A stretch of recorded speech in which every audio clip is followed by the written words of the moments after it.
Yeah, so I appreciate the introduction, Alp. I do have my information here. And are the slides going to be shared with the attendees after the session, Alp? Are these slides going to be shared? Yes, we can. And we share some as well. So great. Yep. So just know that you'll be getting these slides. So you don't have to take copious notes. You can just listen in. And, I'm going to actually dive right into the presentation for time's sake. And also since Alp was already nice enough to introduce me. But we are today, just so you know, to sort of tee this up, we're going to be talking about 5 key areas related to rolling out remote work strategies and rolling them out pretty quickly, because we are in obviously a crisis situation and many of you are doing this for the first time. So those 5 areas are going to be remote work leadership, communication, specifically as it relates to moving to a remote work structure. We're going to talk about some remote work tools and some technology around that. We're going to talk about leading effective virtual meetings, because all of your meetings are now going to be done like we're doing it now, right? Via video and remotely.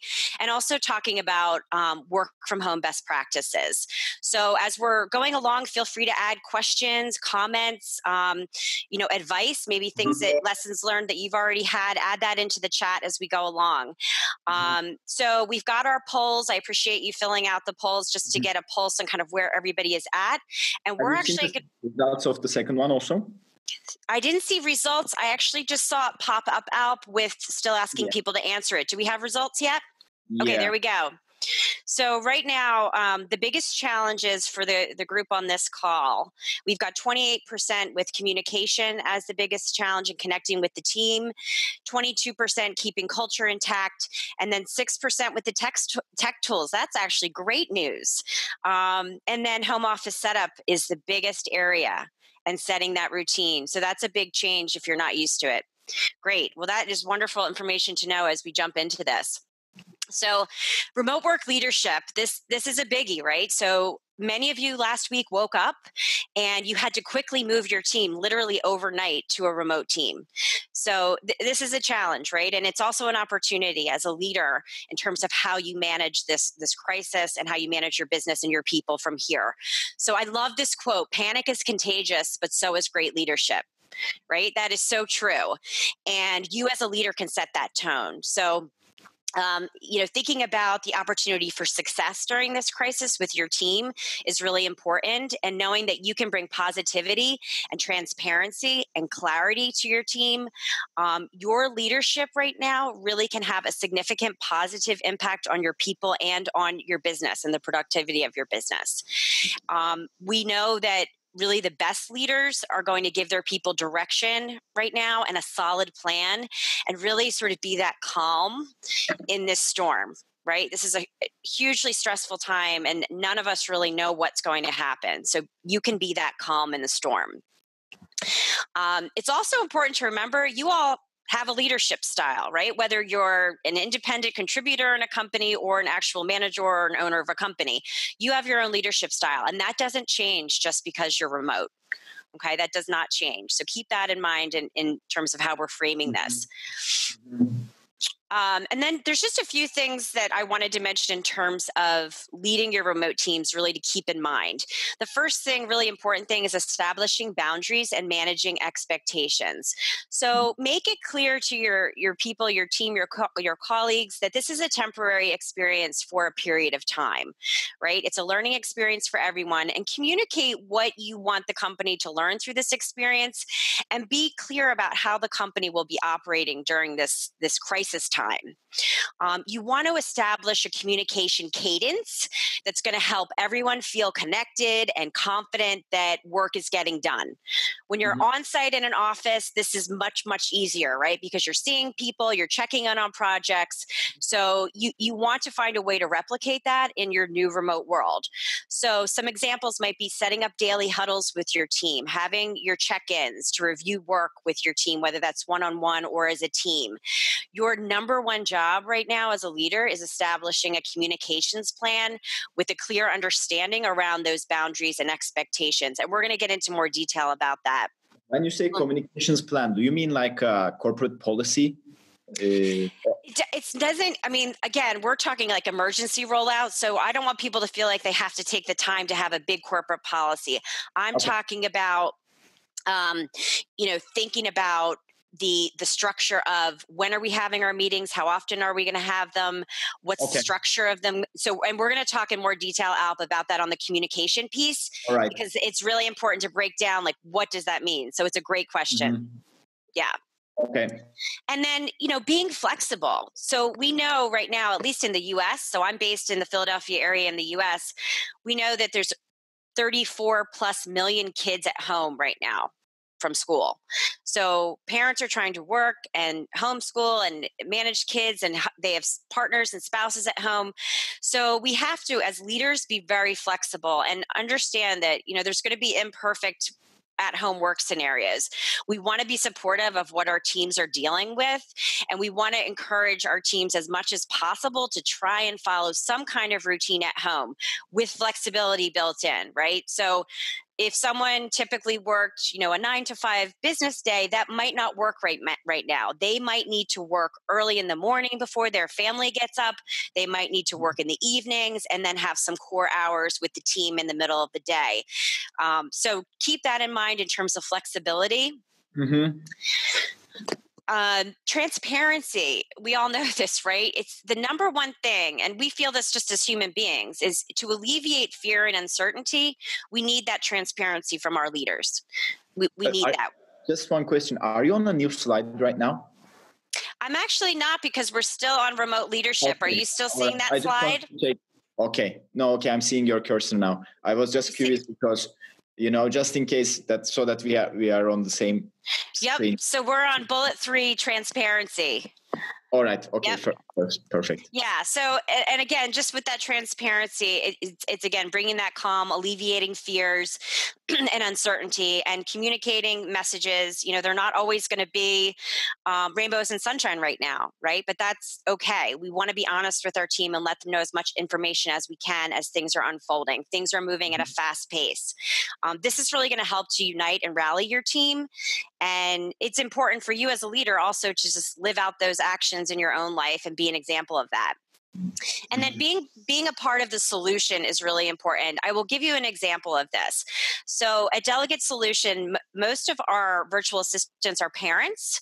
And so to help them have some core hours available during the day to keep working while their kids are at home, we created a virtual kids camp. So it's all done through Zoom online. It's a kids camp. Wow. We opened it up to our clients and their kids. And what this does is it's basically a schedule we created on a Google spreadsheet. People can sign up to teach, and the kids can sign up their kids to attend. Yeah. And I actually took a slot the other day. I did a virtual story time. I read 3 books, and I had puppets. And I've never done anything like that before, but I wanted to help. Yeah. Do you take international kids also? Do we take international? Hey, you know what? I would be happy to share our best practices on this. It's such a great idea. I feel like we should roll it out to the globe. I mean, these kids are learning Mandarin Chinese. One of our clients is fluent in Mandarin. Wow. He's teaching Chinese lessons. We have a grandmom of someone who's teaching hula lessons. They're doing drawing lessons. They're doing dancing lessons, scavenger hunts online, like all kinds of fun virtual stuff. So I think we are just on a new business model here. So right? I know. So yeah. So think about again. We can do another session on this, because I think it's a brilliant idea. I didn't know about this. This is great. So we have such a great leader at Delegate Solutions, Emily Morgan, and she was really trying to think outside the box about this. And we've all jumped in to really help teach a lot of these sessions. Our clients have jumped in. It's created this amazing unity, not only on our team, but with our clients. We're helping our clients at the same time because they need coverage for their children too. We are all in the same boat. So that's just an example of being part of the solution. And then the remote culture building. So just think about your current culture and don't let that change because you're now remote. This situation could go on for a long time. So you do not want to put culture on the back burner and say, well, this might only be a couple weeks, so we don't have to pay attention to that. This could go on for a long time, and you always need to pay attention to culture. So, think creatively, right? So we have social get-togethers on Zoom. We have virtual happy hours. We have people posting pictures working with their pets on Slack, for example. Those are kind of fun. Have virtual lunch together, virtual dance parties, virtual birthday parties. I actually just threw a virtual surprise party for my husband on Saturday for his birthday and had 60 people on the call. So, you have to think creatively. And, you could even do something as simple as recording maybe a 30-second Loom video and putting it on Slack or emailing it to your team every morning to set a positive tone. Hey, I'm on our leader just did this the other day. Hey, I'm on a walk. Just wanted to let you know what I'm working on today. Thinking of all of you. Hope you're well. Great. It could be as simple as that. Yeah. Do you have any best practices, like a idea or checklist to share on this? I think all the ideas you gave were so good. Yeah, well, we do. We actually have, we can actually create a more succinct list, but we have on our website, and I think Tamer's going to put it in chat if he hasn't already, we have our 3-day rollout plan, which is our emergency rollout plan, which has some ideas in it. And then we also have a resources site, which is all remote work resources, and there's some checklists in there too. But again, we can also create a more concise list of exactly what we're talking about today too. Mm-hmm. Yeah, so those are all just some different ideas. The other thing, and I'll just show this to you on the video. I don't know if y'all can see my coffee mug, but this is something really inexpensive you could do for your team that might give them a smile in this horrible crisis. This is a coffee mug that has our core values on it. So so it's colorful, it's fun, it's a visual reminder on my desk all the time that we strive to be transparent, we do what we say, we have an enthusiasm for excellence. These are some of our core values. So you want people to continue and your workers to continue to live out your core values. So that could be a real simple thing that you could do too, just another idea. And I think overall that these ideas are going to help you to reach levels of unity that you might not have seen before when you were simply on site. So keep that in mind as well. So we're going to actually move on to communication and keeping the lines of communication. So I have communicate written 3 times here because it's so important, and you cannot over communicate in a remote world. You just can't, and especially now. So there's no such thing as that. You want to, again, calm, clear, consistent, frequent communication in this newly remote world is really important. And it's important also to avoid feelings of isolation for people. So, 55% of you said you've never led remote teams. So we know that this is a first for a lot of your workers and a lot of your teams. So we don't want them to feel isolated. We don't want them to lose productivity. We don't want them to feel like they're not a part of a mission or a team anymore. So those frequent daily communications are going to be critical. Okay.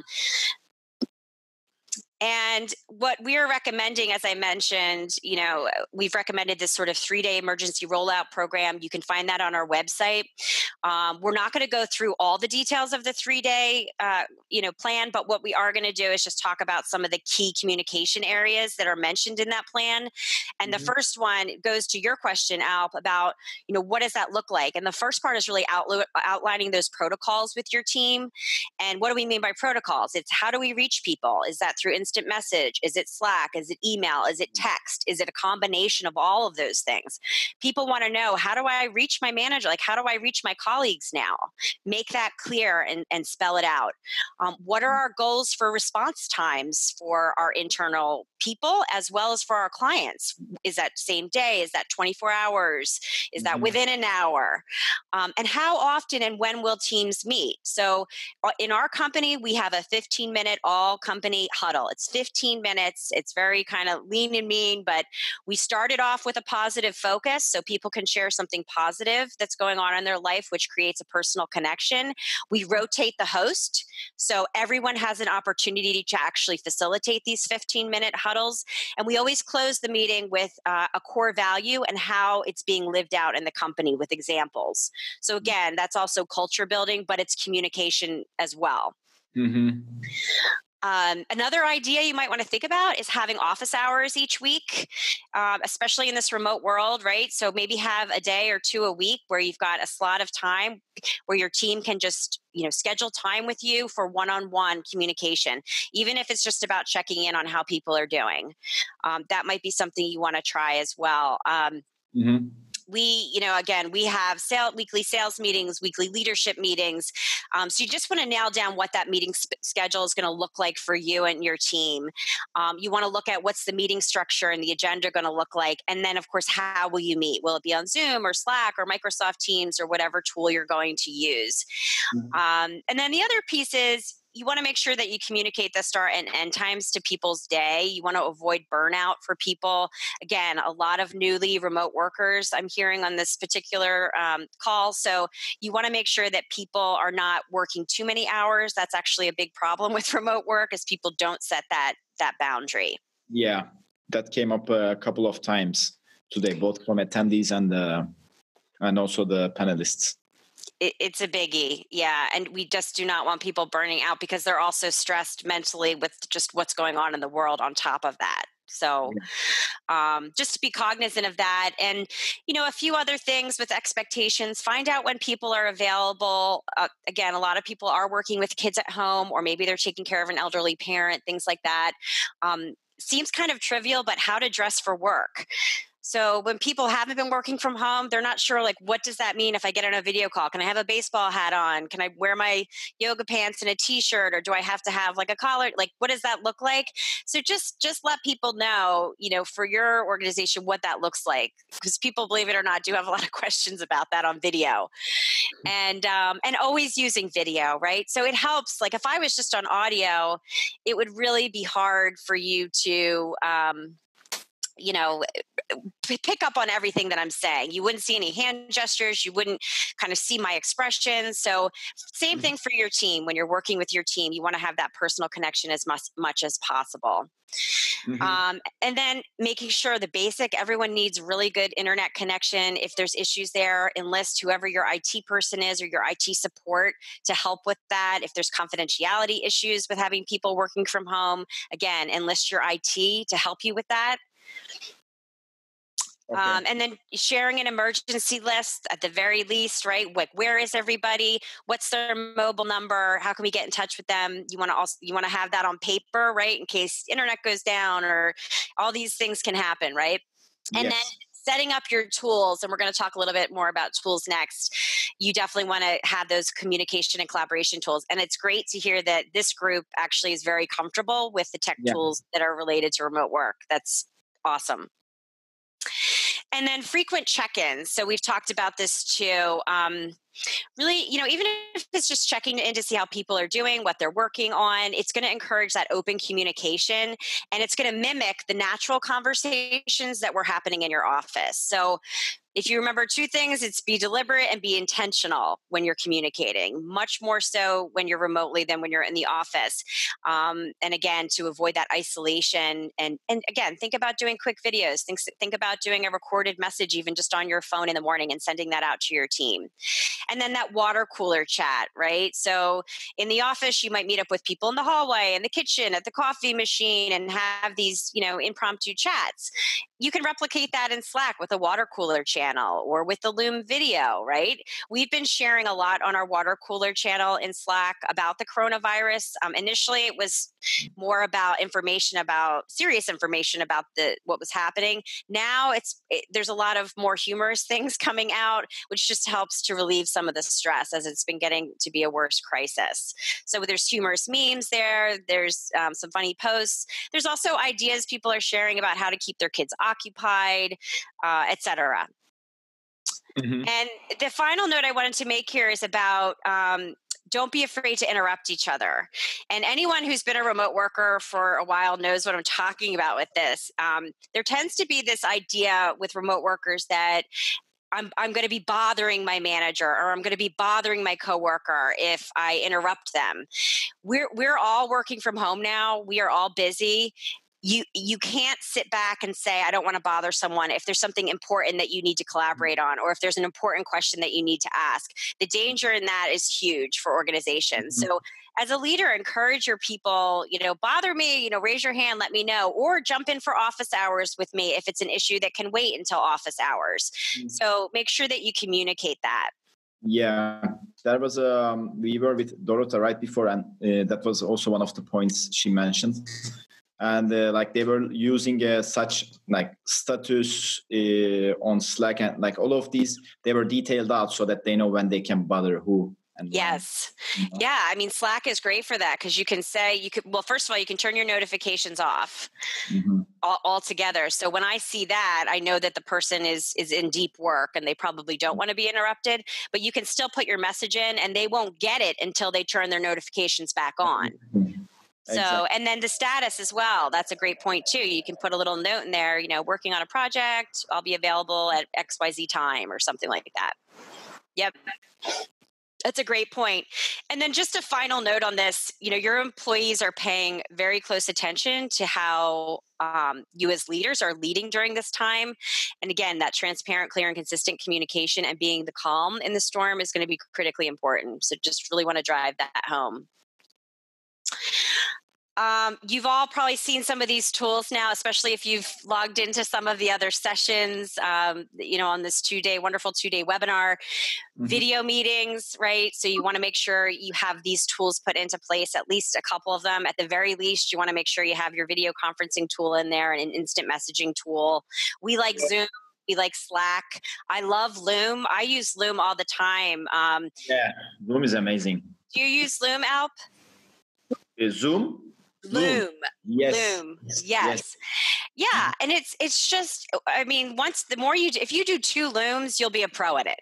It's like, don't be afraid to dive in with that. And it's great just to introduce yourself to someone, send a message. Just, talked about this with our team. I mean, we want to use it externally as well. It's really, really good. I use it to follow up with clients. I use it I use it all the time. People don't want to read a lot of text. People don't have time. And a personal video message that's 30 seconds, it's fun, it's easy, and it's informative. So keep that in mind. And then collaboration platforms, whiteboard, people that collaborate on whiteboards a lot in their office, you can do that virtually through a tool like Mural. It's a great tool. Asana and Trello for project management. Sococo, Alp, I don't know if you've used Sococo before, but Sococo is a virtual workspace. Have you tried that one? Sococo is, it's actually one of our collaboration partners' tools. It's just getting popular here also. And she showed it to me. It's really good for works as a virtual workspace. So it is. Anyone is interested, Mine is running it over here. So yeah, we'll be very happy to connect. Yeah. Are you happy with it? So when we at Flex Jobs, we use Sococo and Slack were sort of our 2 key tools in terms of workspace. And I actually did put on the slide a little picture of what Sococo looks like, just so people could visualize it. Really, it's just like, a floor plan of an office, and you can jump in and out of offices. You don't have to schedule Zoom meetings or anything. You just jump in and out of offices to meet with people. It's pretty cool. And they are doing free trials. Yes, so that's the other thing. Say that again. For 2 weeks, they have free trials. They do. So this would be a really good time if you want to try it out, to give it a try. And actually, pretty much all of these tools have free options. And, again, you want to get these in place pretty quickly so that you can be as productive as possible. The other thing I mentioned here is noise canceling headphones. These are my favorite. I know they're a little clunky. These are Logitech, but you want to get them because you want to have clear audio on all these video calls. And we do find that sometimes if you don't have the headphones, it's really loud and it can be just a bad connection. So I would suggest if you don't have them, just get yourself an inexpensive pair. They're not too expensive online. So that you can have those clear calls. Yes. Yeah. And there is, I think, also a tool for it, like a app that you can cancel the outside noise. One of the attendants was talking about it, but I forgot the name. Well, if you think of it, let me know, because I'd love to share that with my team too. Most of us wear headphones, but that would be good to have. I'll let you know. Tamer, please remind us, and we'll share it. Right after. Yeah. And just a note on this. So these are just some recommendations. If you're already using tools that serve these same functions, by all means, keep using them. We're not saying like now, when you're in this emergency situation, learn new tools. Again, use the ones you're using and then add to the ones that you're not, that you need to fill in the gaps at this point now that you're remote. And also keep in mind that all of these tools have wonderful tutorials on their sites to help with training. So if these tools are new to you, your team, encourage your colleagues to take a few minutes, get smart on them. And, the only other thing I wanted to mention on this is just be aware. So I did mention there's free options. So for example, the free Slack option is great. And you can search for things in Slack, conversations, important items. But what you need to know with the free version is unless you star items in Slack, they will disappear. So keep that in mind. Yes. And a few other tools I didn't mention specifically on the slide, but I know Microsoft is offering a free trial of their premium plan for their Teams chat app, which is great. And Google is allowing free access to the enterprise version of their Hangouts Meet to all G Suite and users. And that plan has 250 users per call. And then LogMeIn is also making emergency remote work kits available for free for 3 months to certain industries and companies. So there's just a lot going on out there. I mean, gosh, we could talk forever about tools. Oh, and Cisco is also offering a free version of WebEx with no time restrictions. So that's huge too. And also, if anyone's using remote work tools on this call that you love or that are offering other free options, add a note into the chat so we can include that in the resources that we share. So leading effective virtual meetings, with remote work, you're going to find that you may need to have more meetings than you're used to, and especially given the crisis that's going on. And we've talked about the communication piece. So it's critical to know how to lead these meetings. Again, all of your meetings are going to be virtual for now. So we want those meetings to be as engaging and productive as possible. First thing is make sure everybody turns their video on. Not everyone's going to want to do it. Make them do it. It really does help with connection and collaboration. And we know that research has shown that communication is about 7% verbal and 93% nonverbal. 93% nonverbal. So that 93% nonverbal component is made up of body language. 55% actually of that 93% is body language, and tone of voice is 38% of that. So without video, gaps in communications can more often occur, right? So you want to, again, just make video a new part of your culture if it's not already. So, okay, so you are saying nonverbal, so audio. Still, if you have the audio, so you have 7% plus 38, you have 45%, right? So communication is 7% verbal and 93% nonverbal, which is kind of shocking when you think about how many just calls we've had, over the course of our careers, a phone call, or even just if we're on this call and you can't see me. You're not, as humans, we're actually not taking in as much of the information as we should. Not as engaging, for sure. No, it is not as engaging. So it's also out of that 38%, you said it's audio. So I said out of the 93% nonverbal, right? Yeah. So nonverbal, 55% is the body language, right? Yeah. Like body language or happy, sad, right? And then, tone, right? Say it again. Your tone is 38%? And tone is 38%. So if I'm talking like this or if I'm talking like that, so... Right. The video really makes a big difference. People don't realize it, but it's a big deal. So, and you want to be clear on how to engage. So set the stage at the beginning. Let everyone know, go on mute unless you're talking. This is a big one because if people are not on mute, you'll hear dogs barking, you'll hear someone ring the doorbell, you're going to hear all this other stuff. So make sure people are on mute until they want to talk, and let them know how to comment. Do you want them to comment via chat? Do you want them to raise their hand? How are they going to know when they're allowed to interject and speak, when they should speak? And then as a speaker, be sure to have pauses. It's okay to have some silence and pauses because this will actually allow people to interject. It invites them to interject, and you want it to be engaging. Mm-hmm. Okay. Send an agenda and documents in advance. You should be doing that for your on-site meetings too. So that shouldn't be any different. Definitely want to do it in a remote and a virtual meeting. And test your tools in advance. So we talked about a lot of the tech tools. You want to make sure that people can use those tools, right? And have access to them and can test them. And you also want to think about the what ifs, right? So what if you do have a tech issue? What is the plan B? If someone's internet goes out or someone's laptop just goes down on them, maybe it's just calling into the Zoom meeting. Maybe that's the plan B, and that's great, but just make sure you communicate it. So you define it. Okay. Define it. Yep. And then be aware of your space and your background. So, this right now, we know life is far from perfect and our home office scenarios are going to be far from perfect. But as much as you can, try to find a place that's as quiet as can. Ideally, if there's a door, that's great.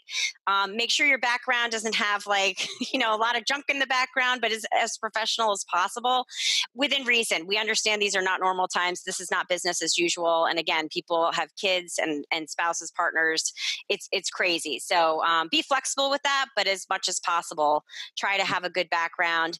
And then infusing fun. This is really important, right? So maybe you kick off your meetings with a fun question or something to get people engaged and talking. So we usually kick off our meetings at Delegate with a positive focus. So we'll hear things like someone's child won an award or someone achieved a goal that they've been trying to reach, or maybe it's a colleague's wedding anniversary or someone's birthday. So again, these are quick hit, people just say something for maybe 10, 15 seconds. And then we have a personal connection that we're making from a distance. And, again, it's a tough time. Infusing fun is really going to help to relieve some of the stress that we're all feeling through this crisis. And then always sending a wrap-up summary with next steps. So you want to make sure that everyone knows who's doing what as a result of that meeting. What are the calls to action? What are the next steps? Is there a follow-up meeting scheduled? What does that look like? So that you're really making the most of that meeting time and have some good deliverables and outcomes from it.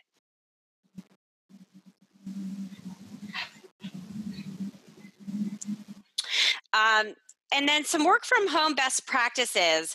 We've talked about the expect and embrace imperfect workspaces. That's just the reality. But again, just if people can try to find the quietest space. Some people we know have done some creative things in their house. Well, they'll set up like a screen behind them or even like a shower curtain, just something to delineate. This is my workspace, this is my living space, and separate it out so you can get creative with it. You also want to, as a leader, have that transparent conversation with your team about routines and schedules. So I've gotten a lot of questions from people around, I'm finding that people are outside or going to the park. I don't know where they are, what they're doing. You want to make sure that you set some boundaries, as we talked about originally, about expectations, work expectations, scheduling their day. As much as they can keep to their original work schedule at home, they should try to do that. It's really important to do that. And then setting those boundaries for breaks and wellness, making sure that every 90 minutes or so, recommend to your team, take a break, even if it's just 5 or 10 minutes, meditate, take lunch, take a walk, take your dog out, take a virtual exercise class. There's so many free exercise classes online right now. This also helps to avoid the burnout, but it's also going to help people healthy in a time when we all really need to keep our immunity systems up and healthy. Okay. And then as far as Slack, Slack's a great way to infuse fun and minimize those feelings of isolation. Our Slack channels are blowing up like crazy every day with all kinds of fun things, whether it's an interesting Netflix series that someone's watched or a great recipe that they tried because now everyone's cooking meals at home, or a great book that they read because people have some more downtime now. And again, just some of those fun memes around, what's happening to keep some humor in all of this. So use those Slack channels. And dressing for your day. Sometimes just that physical activity of, getting a shower, getting some clothes on, getting your coffee, brushing out your hair, just doing what you would normally do for work gets you set up at home for your day and sets it in a positive direction. And then, we've talked about some of the ideas with the kids at home, being creative. There's so many things online right now with, worksheets and different activities for kids. Maybe you do a virtual camp like we're doing. And again, we're happy to share more information about that. There's so many great things that you can do. And honestly, when you're not working, take advantage of this time with your family, with your children, whoever your loved ones are at home with you. It's that's, I guess, the only silver lining in all this is those relationships and time together. So, yeah. And then I'm sorry, Alp? 3-day plan. 3-day plan. Yeah. So this is just sort of a summary slide. We do have a resources list on our website with some great resources. We're adding to it all the time. As you all know, there's resources coming out like every minute of every day, which is great. And then we have a 3-day remote work quick start plan on our site as well. That's something you can implement as soon as you get off the call. If you haven't already done something like that, feel free to check that out and implement it and ask me any follow-up questions after the fact. And then if there's any questions, I'm happy to answer them. Mm-hmm. Wow. Christa, this was really a good, information end to end on every aspect from tools to best practices. So thank you so much for that. Thank you for having me. Yeah, and absolutely, here is a resource, and I hope that everyone stays healthy. And this remote thing, it's all going to work out, and it's amazing to see how quickly people are adjusting to it, and how well they're doing with it. So I think that's a huge positive that we can all hang on to. I think we are going to see many new systems and tools coming up in the next few months, probably, because we are just seeing the need. The market is just understanding its needs. So I think there will be many more tools and best practices in the coming months. So we are in the Q&A phase. So if anybody wants to share or shoot any questions for Christa, she's a very valuable expert. Just let us know. And there was one poll with that came from Ezgi. Let's share this one also, Tamer. Is your company thinking of continuing with remote working systems after this unique period? Tamer, let's get it rolling, this poll also. And let's see how are the results. So how is it over there, Christa? At the moment, I mean the life. So are you guys going out, or how is it? No, in fact, yesterday was a really big day. So I'm in the Philadelphia area, northeast part of the U.S. Pretty much yesterday, a lot of the states got information that basically said you're really not supposed to go out of your house at all unless you need food or gas. Like essentials. So we're in pretty much a lockdown now. So that's wow. Relatively new. I will say people have been social distancing probably for a week and a half now. But we're seeing the cases spike up so fast in the US. It's crazy. It's scary. So I think people are going to start to listen more. There were a number of people, especially young people, that were really not following the rules, unfortunately, and we're still going to the beaches and the parks and crowded areas. And now I think people are really starting to listen because we're seeing the cases and the deaths spike up. Yeah. How about you, Alp?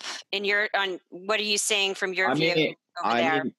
Yeah, I mean, the streets are empty, like the restaurants are closed down. Yes. There are a few grocery stores open, but honestly, like in terms of social life, not much left. And there are warnings like there is no quarantine yet. It's a possibility, and people are and basically the social distancing thing is in. And I mean, when out on the street, you barely see people, even in crowded areas. So I think we are in this thing together globally.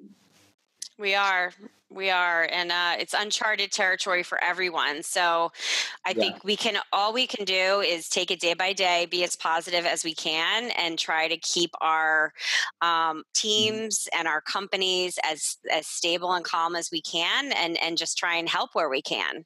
Yes. So that's all we can do. This let me share the results of this poll, which is your company thinking of continuing with remote working systems after this period? 44% yes, 56% no. So honestly, like to be honest, I don't feel this is going to be this. I don't feel this is a reality. I think everybody, like, we will be at home for a couple of months for sure. Minimum. I think so. Yeah, I agree. Yeah. I mean, let's see how long it's going to take. Hopefully, it will be things will be resolved very soon. But even if that is the case, it will take a couple of months. And like, we just made a few basic calculations in some of the sessions. I mean, you don't even need to calculate. You have statistics, but in the traffic, you spend on average in Istanbul around 45 hours if you are like going 1 hour to your work and coming back 1 hour. So just that means in the traffic, not losing your mental space and how it wears your how it gives fatigue to your head. Still, you are losing a week of work. And I think many people. And yesterday we had another poll with one of the very crowded sessions, and we had 80% that already said they are feeling more productive at home. So I don't think after these 2-3 months, and once we are able to implement more, that companies, when you see the efficiency, when people see the efficiency, one, companies will need to adapt, and two, good talent will want to work in those companies. So, this is going to speed up. So even if this is the poll result, I think the changes here and remote work is going to not fully remote, by the way. I mean, even the statistics say it's around 60% remote is like an optimal in general. Yeah. And that could be like 30% for some companies, 20, 80, 100%. But we will have some remote and flexibility options much more embedded in our lives for sure. Oh, I totally agree. I think there's no going back, right? So like the genie's out of the bottle.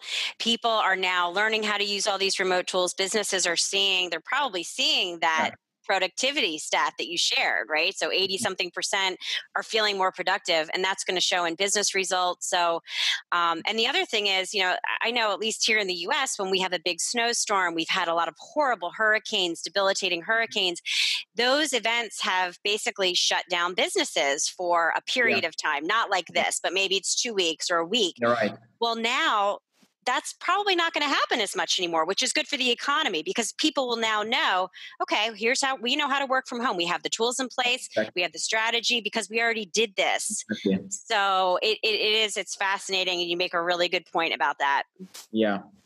Christa, thank you so much for for taking the time to share all your expertise with us. It's very valuable. So we will share a summary with our attendants and registrants afterwards. We appreciate it so much, and wishing all the best to that part of the world from here. Likewise, I know we've got people from all over the globe, so wishing you all well in your countries, and we'll get through this together. It's been great to be with you all today, and just wishing everyone well. Thank you, and keep in touch. We will. Bye-bye. All right, take care. So thanks all for joining. We had I think a really nice wrap-up session with Christa. She had amazing content to share. So we talked about so many different stuff. That was also like a closing. So as Christa said, the genie is out of the bottle. So we will need to adapt to this. But at the same time, we are living with a reality which we all have to deal with at the moment. So we truly hope these sessions have been helpful. Please share the information, share the expertise. Our team and 4C1H has 4C1H team. Together, we are also preparing the summaries. And please share them as well. And also share your love for us outside and share the critique. I know we have screwed up with the technical stuff we also did learn, and some of the tools, they are launching new stuff. So we are also adapting to this. But share your love outside, and please send across the critiques to us. Thank you so much for joining. Bye. And we'll be in touch for new sessions.